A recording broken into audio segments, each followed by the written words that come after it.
pinagsasabi mo, Bobby? Sinigang? Talaga, sinigang? Because I want to empower women.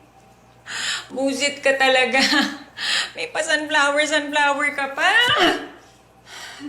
Alam mo, ikaw lalo kang hindi makakapasok talaga. Grabe ka naman, girl. Masasabi mo ba yun sa kaibigan mo? Kilala ba kita? Hindi.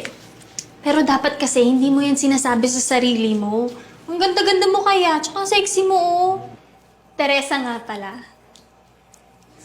Bobby. First time mo mag-pageant, no? Oo eh. Office ba? Oo eh. Actually, first time ko lang din kasi. Bala ko nga sana mag-undergo ng training kaso namatay kasi yung magtuturo sa akin. Dapat nga kasali din yun dito eh. Teka, si Donabel Custodio? Oo. Kilala mo siya?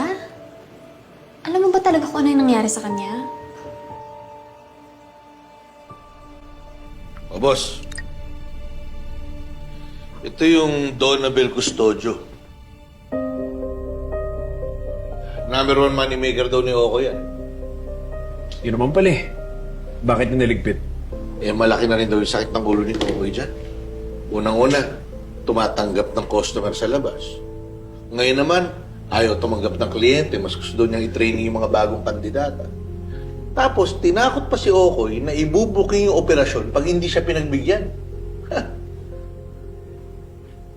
Tama naman pala yung ginawa niya eh. Kaso, hindi malinis kumilo si Okoy. O bakit? Binanggit sa akin ni Cecilia na may hinala pa rin yung mga pulis na nasa loob ng beauty pageant yung pumatay kay Donabel. Banggitin mo yung kay Okoy. Ha? Alam niya na yung gagawin niya.